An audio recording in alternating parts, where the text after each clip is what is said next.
Nós estamos caminhando para o final da Quaresma, lembrando que no próximo domingo, já estamos no domingo de Ramos, iniciando a grande semana, a Semana Santa, que vai terminar no seu píncaro, que é justamente no domingo de Páscoa, quando Jesus ressuscita e a igreja novamente proclamará o Aleluia com grande júbilo. Mas neste quinto domingo da Quaresma, o evangelho que nós temos aqui hoje é exatamente uma introdução para o que vai acontecer no Tríduo Pascal. É uma grande introdução para a quinta-feira de Lava-Pés, para a sexta-feira da Paixão e, claro, para o sábado de Aleluia e domingo de Páscoa. Interessante, minha gente, porque do capítulo 12 aqui para frente, nós entramos nessa parte mais delicada da narrativa joanina. O próximo capítulo, que é o 13, já é o capítulo que vai nos introduzir na última ceia no Lava-Pés. Mas hoje será muito importante que nós entendamos este evangelho para que nós possamos celebrar de forma profunda, para que possamos mergulhar no mistério da morte, da paixão e da ressurreição de nosso Senhor Jesus Cristo. Quem estiver em casa, estiver com a Bíblia próxima e quiser acompanhar, eu acho que vale a pena a gente ter esse contexto teológico e bíblico e catequético deste evangelho. O texto diz o seguinte: havia alguns gregos entre os que tinham subido a Jerusalém para adorar durante a festa. Versículo 21. Aproximaram-se de Filipe, que é apóstolo, que era de Betsaida, da Galiléia, e disseram: Senhor, gostaríamos de ver Jesus. Aqui tem uma coisa muito interessante, vejam, os gregos estavam em Jerusalém para a festa da Páscoa. Em Jerusalém, eles já tinham uma certa noção de que ali estava Jesus Cristo, que era um rabino naquele momento, muito famoso, em suas obras, em suas palavras, um homem que tinha um poder nunca visto até então, e uma palavra muito forte. Importante perceber, minha gente, que enquanto os gregos viam ou queriam experimentar, ver Jesus, os judeus excluíam, rejeitavam e queriam de qualquer forma ou de qualquer maneira matar a Jesus. Os de fora vinham até Jesus para vê-lo, e os de dentro simplesmente os rejeitavam. Mas aqui é um outro dado importante. Por que esses gregos foram até Filipe e não diretamente até Jesus? Então é uma questão mesmo de conhecimento um pouco bíblico e cultural da época. Jesus não falava grego, ele falava o aramaico. Portanto, os gregos não entendiam o aramaico, e Jesus, por falar o aramaico, não entendia o grego. Filipe, segundo a tradição, falava o grego e também o aramaico.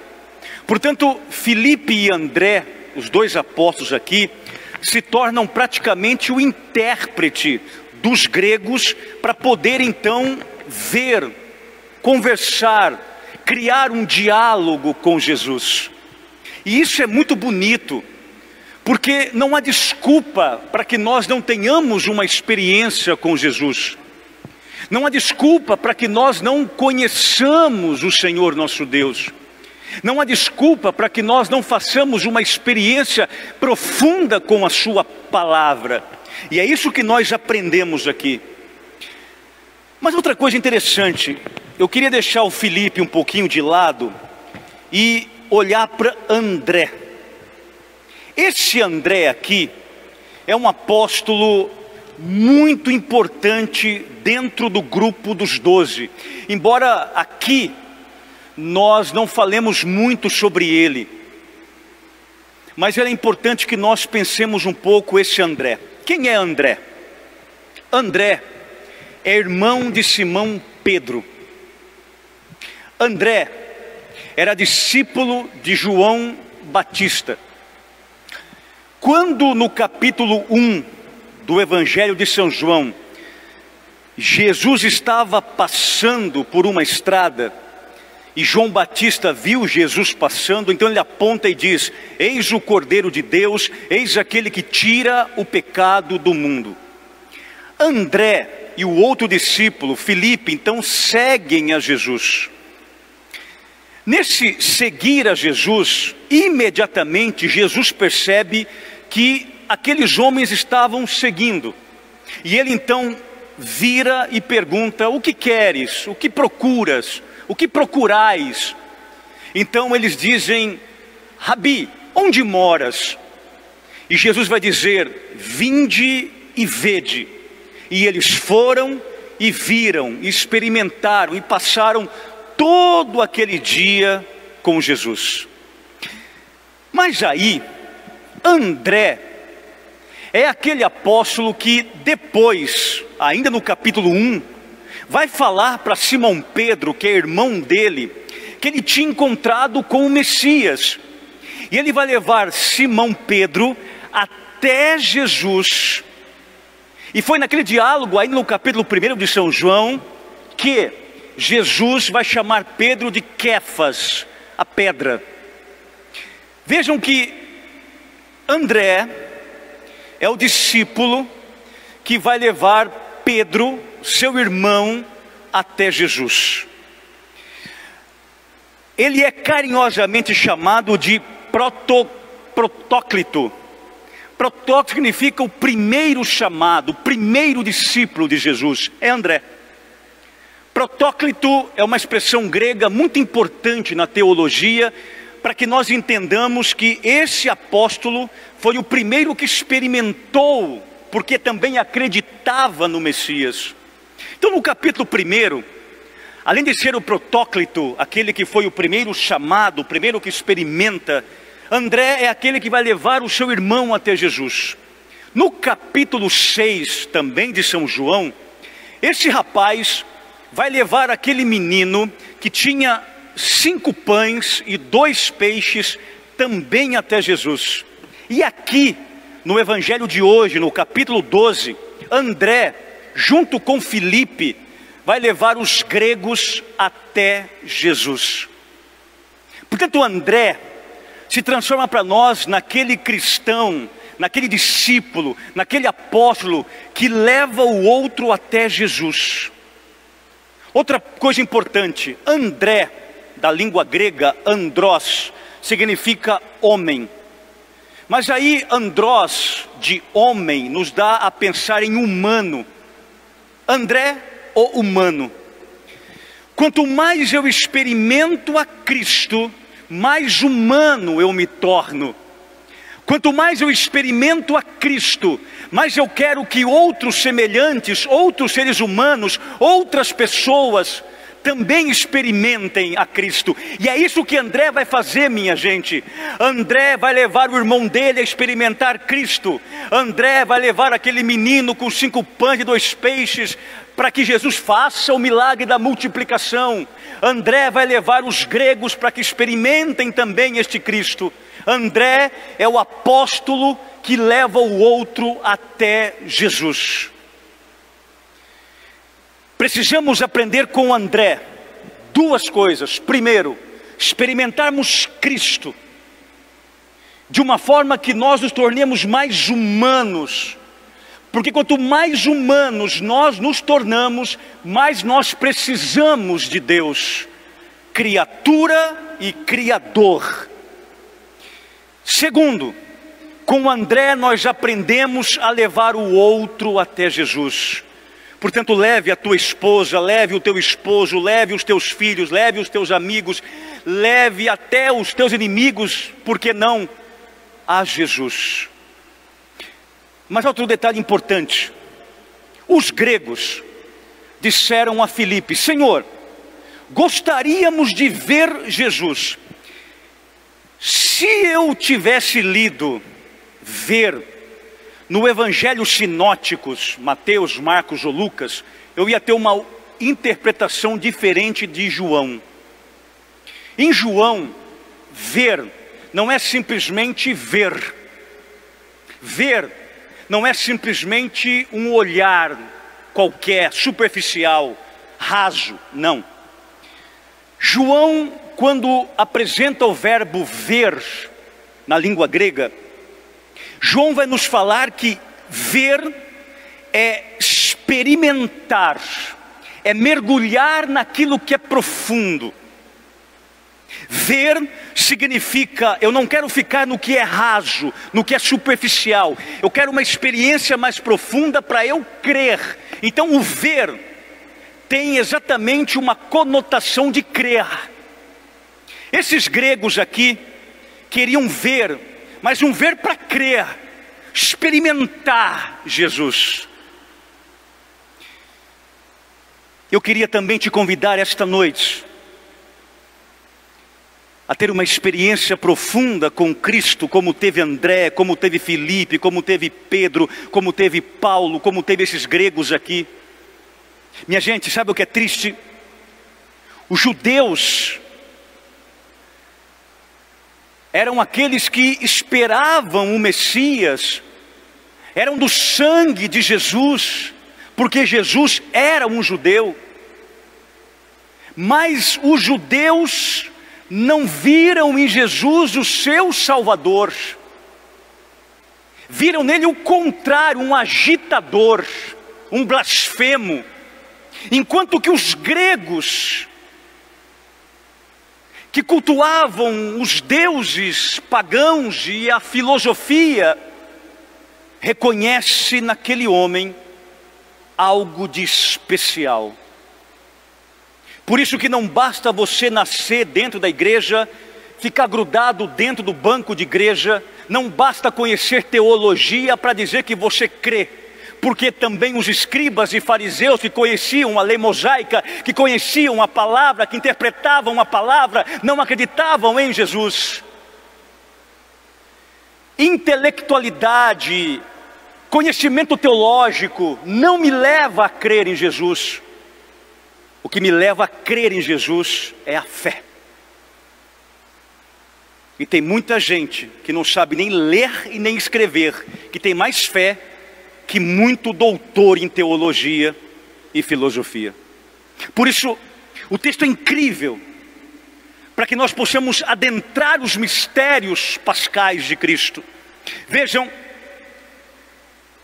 Senhor, gostaríamos de ver Jesus.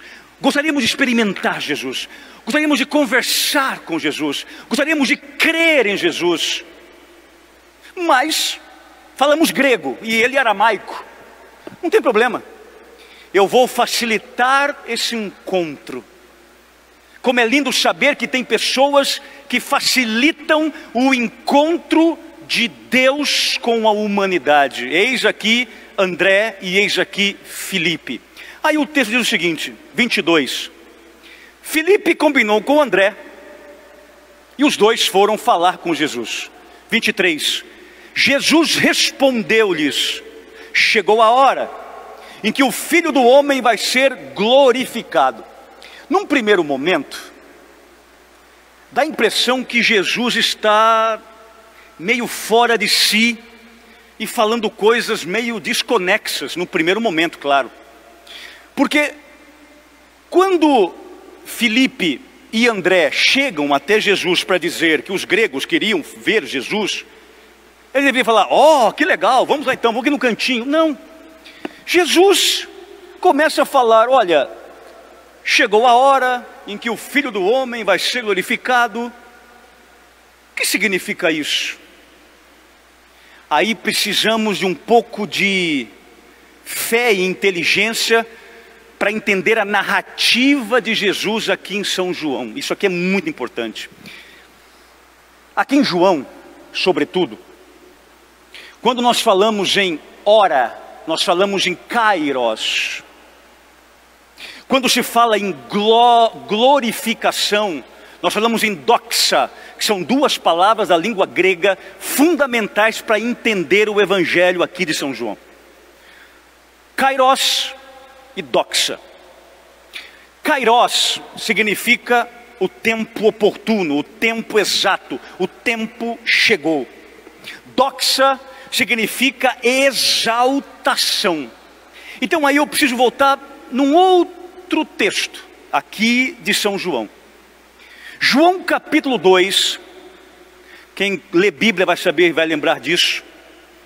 Estava Jesus nas bodas de Caná da Galileia, e veio a faltar o vinho. Quando Nossa Senhora então intervém, vai até Jesus e diz: filho, acabou o vinho da festa. A resposta, que num primeiro momento parece tão depreciativa, não é. É uma resposta teológica, profunda. Mulher, o que tem a ver isso, eu e você? A minha hora, Kairos, não chegou. Lembram disso? João capítulo 2. Nós estamos aqui em João capítulo 12, são 10 capítulos depois. João capítulo 2 é o primeiro milagre de Jesus no Evangelho de São João. São João narra 7 milagres. No João 2 é o início. Mas agora, olha o que ele vai dizer: chegou a hora. Lá no 2, mulher, minha hora ainda não chegou. E agora, chegou a hora. Kairos. Que hora? A hora da morte, a hora da glorificação, a hora da exaltação. Os teólogos e os biblistas nos ensinam aqui duas coisas fundamentais. A hora de Jesus nos faz pensar duas coisas. Primeiro, a hora da salvação da humanidade. E a hora que Ele vai então nos dar o Espírito Santo. Vocês sabem que isso é lindo, minha gente, é lindo. O grande dom de Jesus na cruz é o Espírito Santo. Portanto, Kairos e doxa são duas palavras gregas importantíssimas neste evangelho de hoje. Aquele homem que foi glorificado antes foi o homem chagado, ferido, ensanguentado pelos nossos pecados. Muito bem, aí ele vai contar uma parábola que parece também meio desconexa, mas não é. 24. Em verdade vos digo, se o grão de trigo que cai na terra não morre, ele continua só um grão de trigo, mas se morre, então produz muito fruto. Isso aqui é uma pequena parábola. Vamos de novo para você. Eu gosto das coisas bem explicadas, com bom entendimento, porque coisas superficiais eu não gosto. Então vamos explicar para entender mesmo.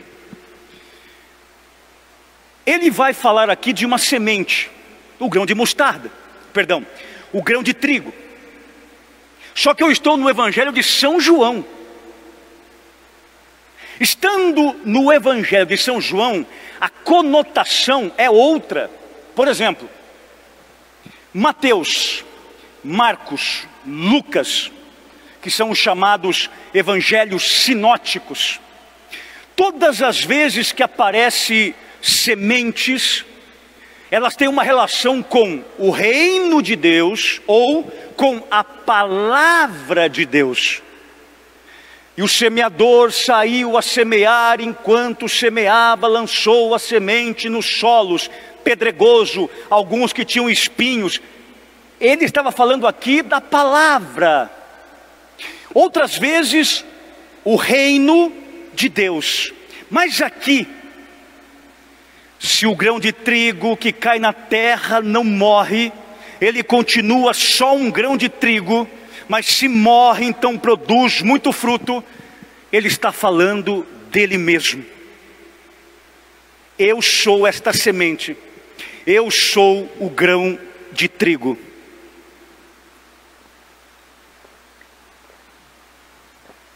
Vejam, a linguagem é agrícola, mas o entendimento é salvífico, teológico, bíblico, catequético, profundo inclusive.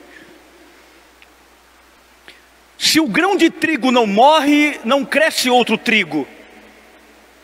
Se não temos trigo, não temos pão. Essa é a lógica agrícola nesse contexto. Mas olhando aqui para este evangelho, para esta metáfora, para esta parábola, o Senhor Jesus está dizendo: se eu não morrer, não terão frutos. Se eu não morrer, não acontecerá o fruto. E a pergunta que fazemos para o evangelho é: que fruto? Quando Jesus morre naquela cruz, quando a semente morre naquela cruz, e a semente é Cristo, a semente é Jesus, nós temos o primeiro fruto, que é o fruto da salvação. Se ele não morre, nós não nos salvamos. Segundo, se aquela semente que é Cristo não morre naquela cruz, nós não temos a igreja. Porque a igreja, ela nasce e se confirma no Calvário. Terceiro,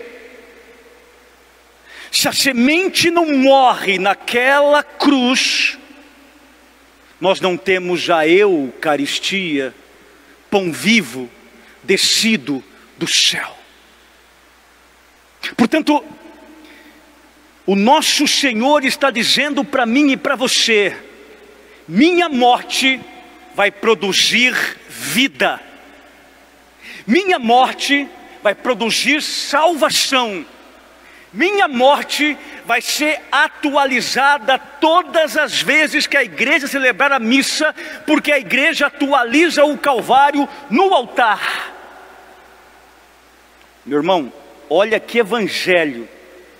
Isso aqui é para ficar aqui a noite inteira pregando, tem muito elemento.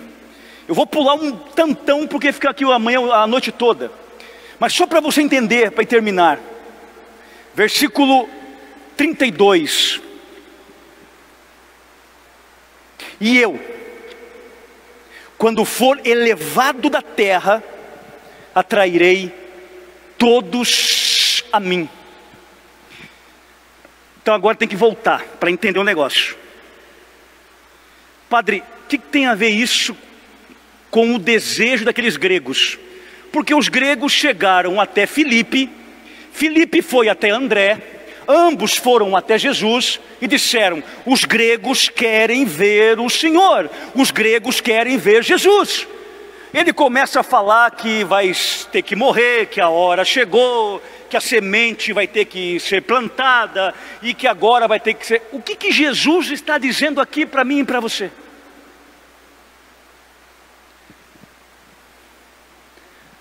Se você quiser me experimentar, se você quiser me conhecer,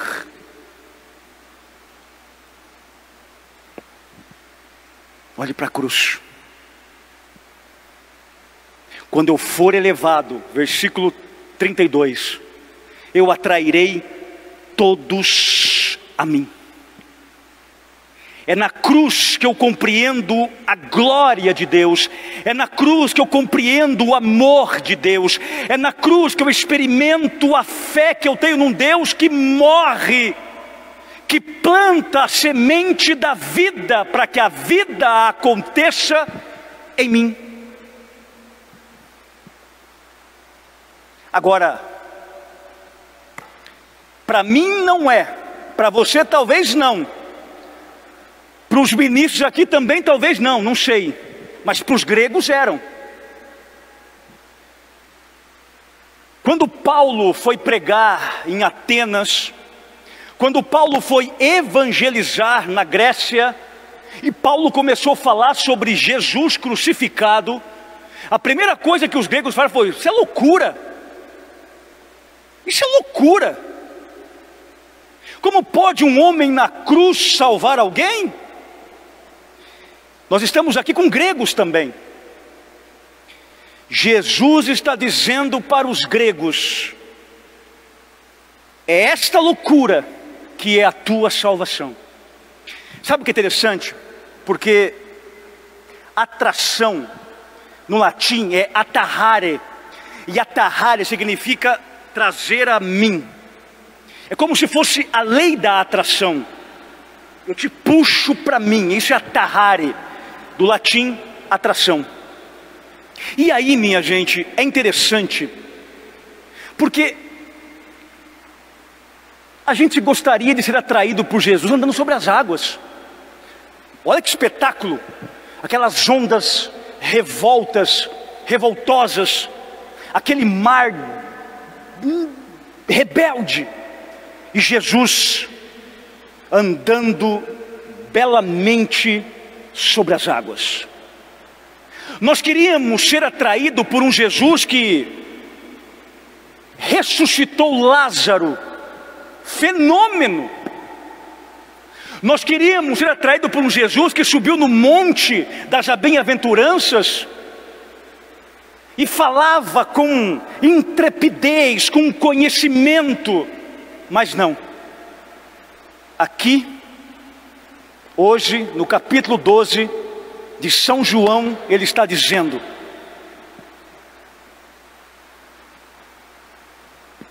eu quero você atraído para a minha cruz.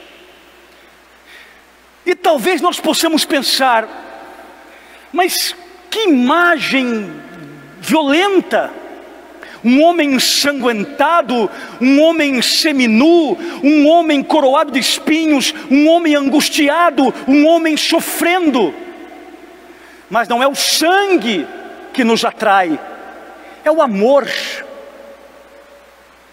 Porque tudo isso só tem uma única síntese: o amor de Deus por nós.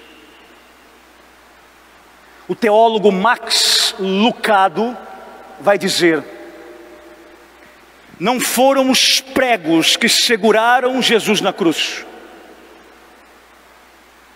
Quem segurou Jesus na cruz foi o seu amor por cada um de nós. Portanto, muitos cristãos só querem milagres, shows da fé, espetáculos litúrgicos, mas a grande maioria se esqueceu que a verdadeira experiência de Cristo, João capítulo 12 está aí hoje, é na cruz que nós fazemos. Louvado seja o nosso Senhor Jesus Cristo. Para sempre seja louvado.